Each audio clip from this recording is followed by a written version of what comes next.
Alabado sea Jesucristo, sea por siempre bendito y alabado. Por la señal de la Santa Cruz de nuestros enemigos, líbranos Señor Dios nuestro, en el nombre del Padre, y del Hijo, y del Espíritu Santo. Amén. Que ame tu ciencia y tu luz, que vaya en fin por la vida, como tú estás en la cruz. De sangre los pies cubiertos, llagadas de amor las manos, los ojos al mundo muerto, y los dos brazos abiertos para todos mis hermanos. Que mi alma en ti prisionera vaya fuera de tu centro, que no ame la poquedad de cosas que van y vienen, que adore la austeridad de estos sentires que tienen sabores de eternidad. Que no turbe mi conciencia la opinión del mundo necio, que aprenda, Señor, la ciencia de ver con indiferencia la adulación y el desprecio. Señor, aunque no merezco, que tú escuches mi quejido. Por la muerte que has sufrido, escucha lo que te ofrezco y escucha lo que te pido. A ofrecerte, Señor, vengo, mi ser, mi vida, mi amor, mi alegría, mi dolor, cuanto puedo y cuanto tengo, cuanto me has dado, Señor. Y a cambio de esta alma llena de amor que vengo a ofrecerte, dame una vida serena y una muerte santa y buena, Cristo de la buena muerte. Amén. Inspírame, Señor, las palabras, los gestos, las intenciones en este episodio del día de hoy, número 12, casi finalizando ya nuestro camino de vaciamiento del espíritu del mundo. Queridos hermanos, que la gracia y la paz del corazón de Jesús, el único corazón dignísimo de toda nuestra alabanza, el corazón que más ha amado a la humanidad, esté con cada uno de ustedes. Estamos llegando a este episodio número 12 con gran alegría. Realmente, como director espiritual, como guía en este camino, estoy muy contento porque nuestro fundador y tantos santos dicen y hablan de la unión de almas. ¿Qué significa? Que somos un ejército formado en batalla, orando, luchando, adorando al corazón que tanto ha amado a la humanidad y a la vez entrando y viviendo este proceso de cardiomorfosis, este proceso grande de entrar y de pedirle al corazón de Jesús que cambie nuestro corazón endurecido por un corazón de carne. Es por ello que en esta primera etapa del episodio de hoy, en la cual siempre meditamos en torno al vaciamiento del espíritu del mundo, debemos preguntarnos: ¿cuánto tiempo del día lo dedico a pensar en los demás? No a pensar de los demás, que es lo diferente. ¿Cómo yo quisiera que la gente fuera? ¿Qué es lo que están haciendo? ¿Qué es lo bueno? ¿Qué es lo malo? ¿Dónde están? Eso sería pensar de los demás. La pregunta de hoy es: ¿cuánto tiempo del día lo dedico a pensar en los demás? Aquí no estoy hablando de pensar como buenos cristianos en remediar sinceramente las preocupaciones y las necesidades de quienes estamos llamados a socorrer, sino de pensar en los demás juzgándolos, envidiando sus éxitos,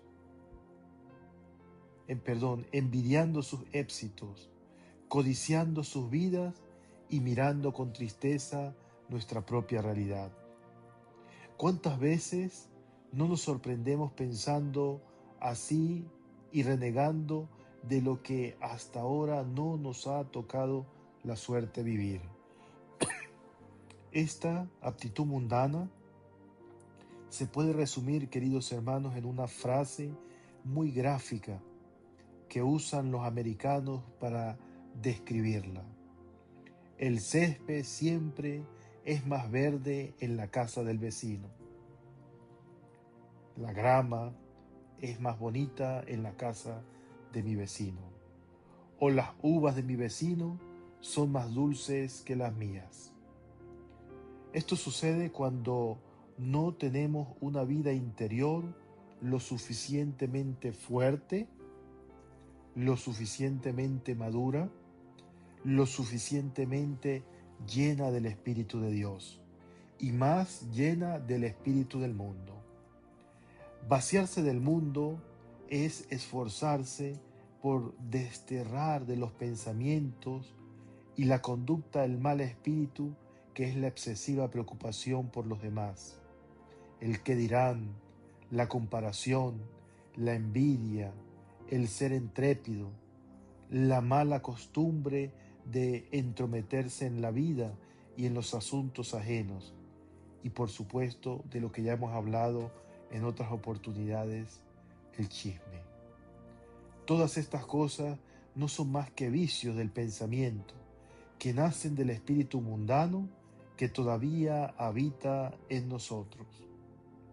Cuando una persona, queridos hermanos, no tiene una rica vida interior, cuando una persona no convierte en materia de oración, en objeto de oración todo lo que le sucede, todo lo que le pasa a su alrededor y en el mundo, siempre está latente el peligro de mirar afuera, de compararnos, de ver a los demás, de establecer comparaciones odiosas entre nosotros y los demás, entre nuestro proceso y el de los demás, entre nuestros éxitos y el logro de los demás.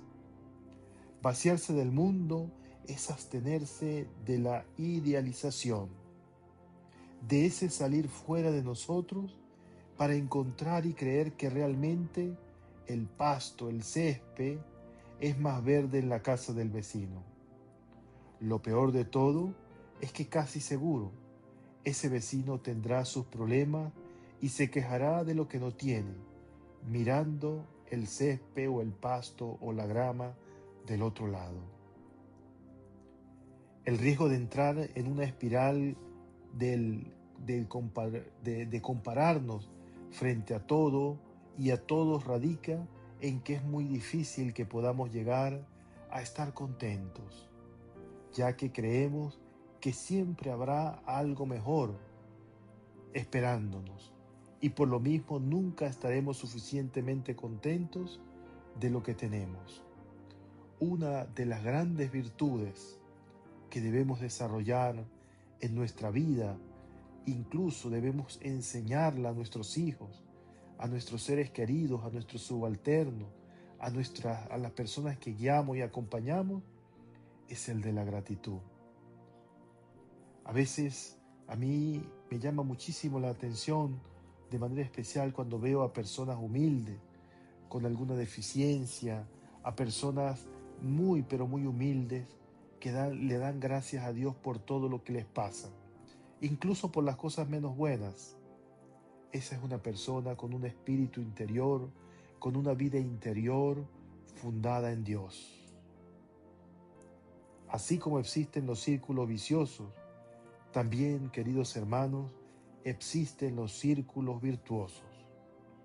Dejar de compararse alivia un montón de tensiones internas, autogeneradas. La clave es valorar lo que tenemos con una inmensa gratitud hacia Dios por lo que nos ha dado a lo largo de nuestro proceso. Dejemos la exageración de creernos el más miserable de este mundo. Para eso hay una vacuna. Inyectémonos de fe. Creemos en Dios, sí, pero como algo allá lejos, como algo que pareciera no tener repercusión en nuestra vida. Rezamos, sí, pero como para ver si la pego, si lo logro, como para ver si de carambola, decimos aquí en Venezuela, no sé en otros países si entienden, si me doy a entender con esta palabra, o si de casualidad Dios nos escucha. Dios siempre nos escucha y nos ayuda, independientemente de si recibimos lo que pedimos en la oración. Hay una frase que a mí siempre me causa sensación y la mayoría de las veces no digo nada, Padre, usted que está más cerca de Dios, por favor pida esto. Y yo para mis adentros digo, tú también estás cerca de Dios. Cuando nosotros empezamos a hacer una vida interior, empezamos a relacionarnos con Dios, empezamos a soltar y abandonar, empezamos a tener esa relación auténtica con el Señor, de saber que Él nos da lo que nos corresponde, lo que nos viene bien, lo que realmente nos ayuda en nuestra vida espiritual y corporal. Empezamos nosotros, queridos hermanos, a tener una relación madura con el Señor. Vaciarnos del espíritu del mundo es vaciarnos de todas estas ideas falsas. Es que el esposo de mi hermana es mejor que el mío. Es que los hijos de mi hermana, de mi comadre, de mi vecina, de mi compañera de trabajo, mire cómo son de bien y los míos no. Pero es que la silla en donde estoy sentado, esta silla no sirve, la otra es mejor. Pero es que este país en donde yo vivo, este país no debería estar en otro. Y de esta manera el espíritu del mundo, el demonio, Satanás, nos lleva siempre para estar en una continua queja, en una continua rechazo a lo que vivimos. La vida es una sola, queridos hermanos, y debemos vivirla con nuestros altos y con nuestros bajos, teniendo presente que debemos esforzarnos hasta el último segundo de nuestra existencia por vivir bien en todos los sentidos, por pedirle al Señor que nos dé la gracia de poder vivir bien nuestra vida. Aun cuando estemos pasando por momentos de dificultad, Señor, que yo pueda vivir bien, que yo pueda aceptar, aprender, mejorar y superar este momento de dificultad por el camino del bien. El corazón de Jesús siempre nos da lo necesario para vivir. Nos da la paz, nos da el bienestar cuando rezamos, nos da luces para pensar bien, nos da la gracia de superar las pruebas de la vida, pero no nos las quita. Las pruebas forman parte de la vida. Toda prueba está hecha para superarla. Si no, no sería prueba, sería una maldad. Dios quiere que pasemos el examen, que superemos la prueba. En muchas oportunidades cuando bendigo, y yo ampliamente recomiendo los sacramentales, el aceite bendito, la sal bendita, exorcizada, el agua, los rosarios, las camándulas, las pulseras, todos estos sacramentales son para evitar los ataques y para poder tener la gracia de Dios para repeler al espíritu del mal con el bien. Pero no son supersticiones como en el mundo de la brujería, de la hechicería, en donde se habla, por ejemplo, de contras. Algunas personas se acercan a veces con ignorancia. Padre, necesito una contra. Padre, necesito un amuleto.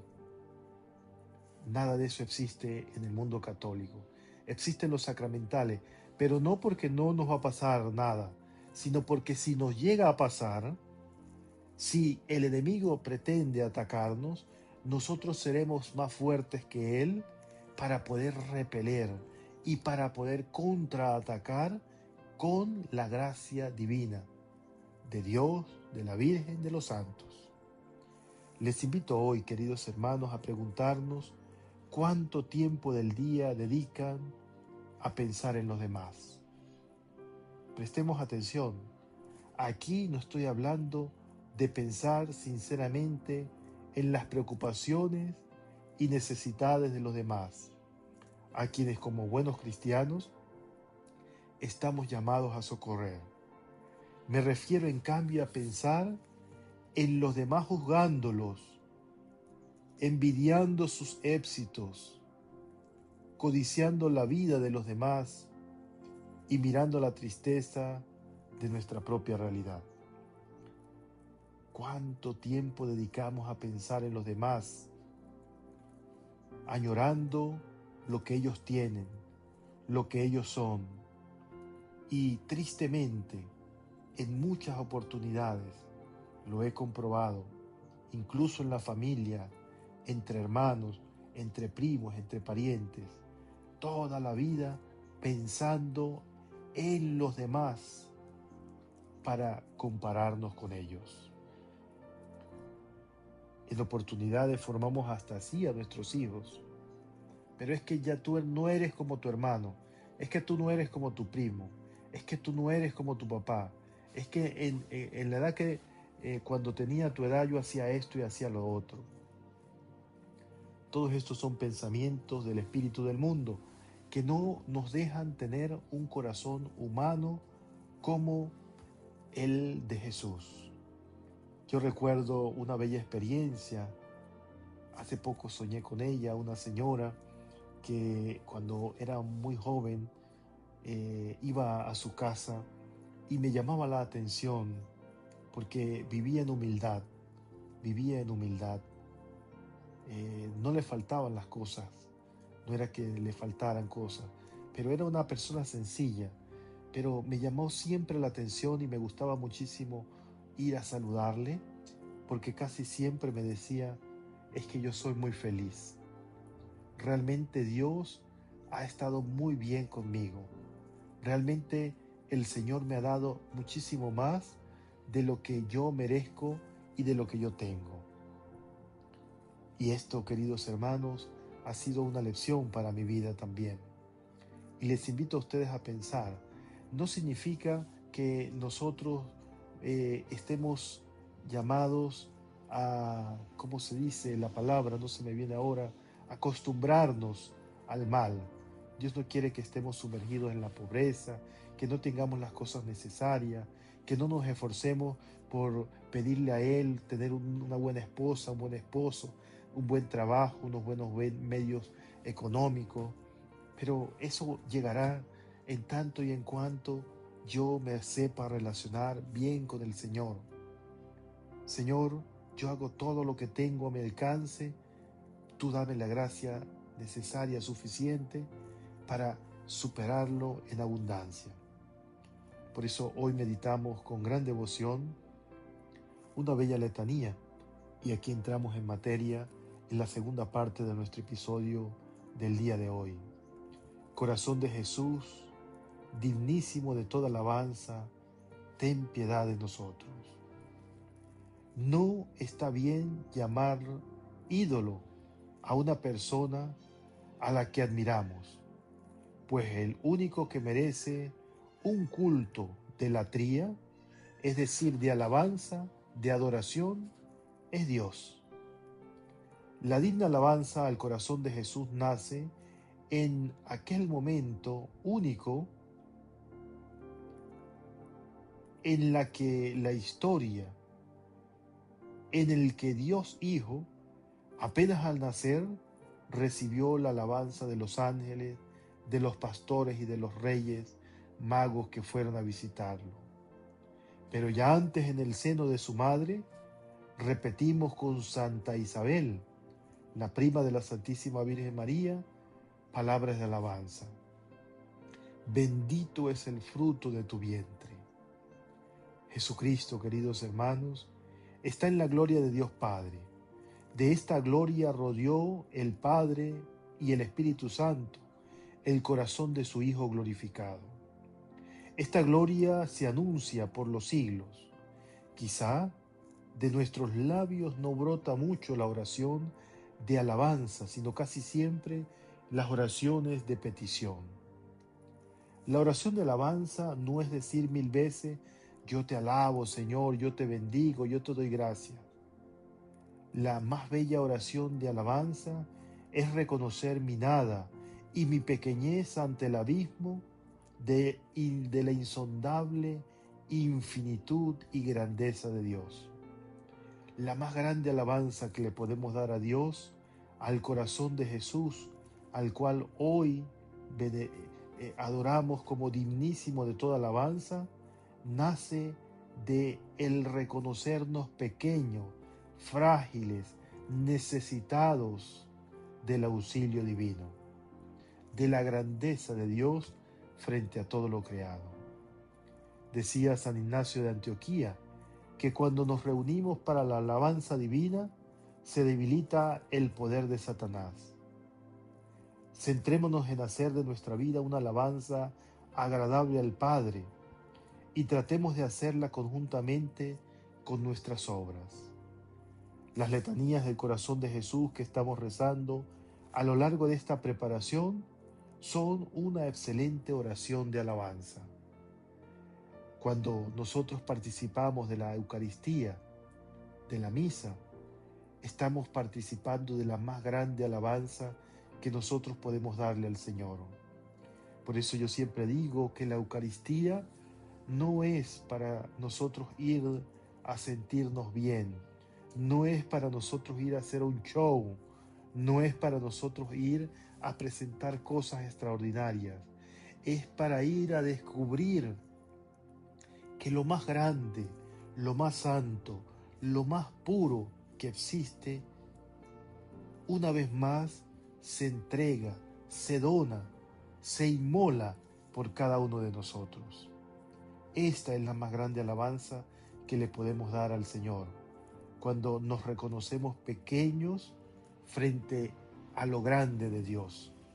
En el mundo de hoy, de la inteligencia artificial, de los medios rápidos, de tantos descubrimientos, corremos el peligro en creer que todas estas cosas están por encima de la grandeza y de la dignísima presencia sagrada de lo creado, como lo es nuestro Señor Jesucristo, como lo es Dios, como lo es el Espíritu Santo.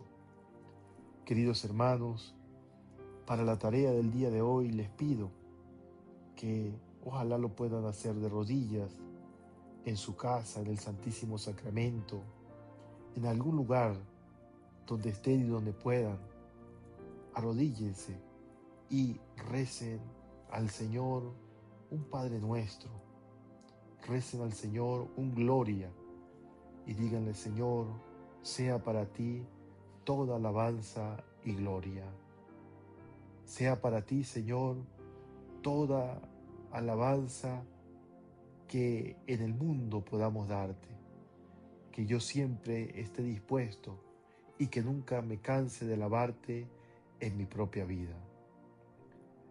Terminemos este episodio de hoy una vez más diciendo: ábreme, oh Jesús, tu sagrado corazón, muéstrame sus encantos, úneme a él para siempre, que todas las respiraciones y palpitaciones de mi corazón, aun cuando esté durmiendo, te sirvan como testimonio de mi amor y te digan sin cesar: Señor, te amo. Recibe el poco bien que hago. Dame la gracia para reparar el mal que he hecho, para que te ame en el tiempo y te alabe por toda la eternidad. Amén.